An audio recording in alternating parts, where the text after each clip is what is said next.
Hey y'all, welcome back to Correctional Junkie, the podcast where we talk all things correctional healthcare from the inside out. I'm your host, Nurse B, and this is episode 8. Today, I want to talk about a feeling that often goes unspoken in correctional settings: hopelessness. Whether you're an officer, a counselor, a nurse, or someone incarcerated, you've likely felt it. That sense that nothing will ever change. That this is just how it is. The realities behind the walls. Corrections is a world of concrete, steel, and structure. But it's also a world of emotional weight. People on both sides of the bars wake up to the same routine every day. Little sunlight, high tensions, minimal recognition.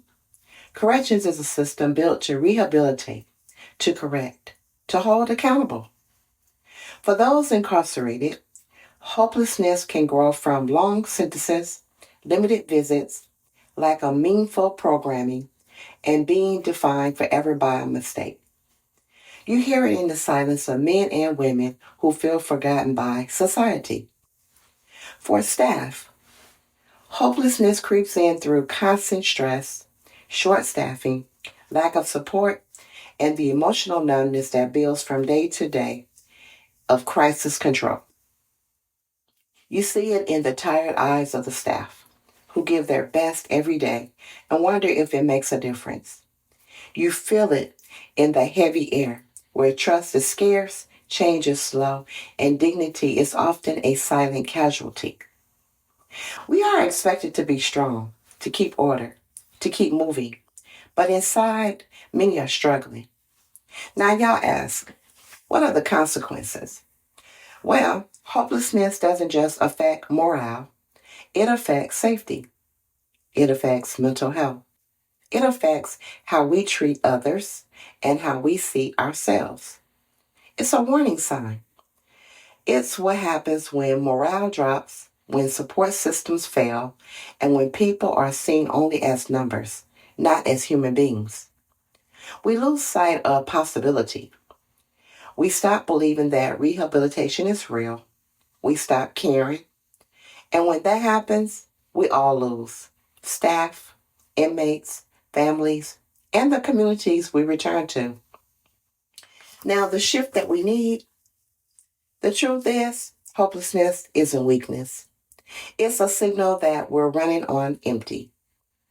What we need is a shift, not just in policy, but in culture. Hope can be rebuilt through leadership that listens, through teamwork that uplifts, and through policies that see humanity over punishment. We must remind ourselves why we're here, not just to contain, but to care, to guide, and to protect. That includes protecting each other from burnout, from despair, and from hopelessness. Let's not accept hopelessness as the norm, y'all. Let's call it what it is, a crisis. And let's face it together with courage, compassion, and commitment to change. We need to normalize asking for help. We need trauma-informed training. We need leadership that sees staff as human beings, not just uniforms. We need programs that inspire, that educate, that give people, all people, a reason to believe in better. Now, in my closing reflections, even in the hardest places, hope does not die. It waits. It waits for someone to speak up, to say, this isn't enough, to say, we deserve more than survival, to say, we are still human. Let's stop letting hopelessness grow in silence. Let's talk about it. Let's change what we can, and let's hold on to the truth. That transformation is possible, even here. That's it for today's episode of Correctional Junkie. If this episode gave you something to think about, share it with a colleague. Subscribe wherever you listen. And follow us on Instagram at Correctional Junkie Podcast for more behind the scenes and real talk.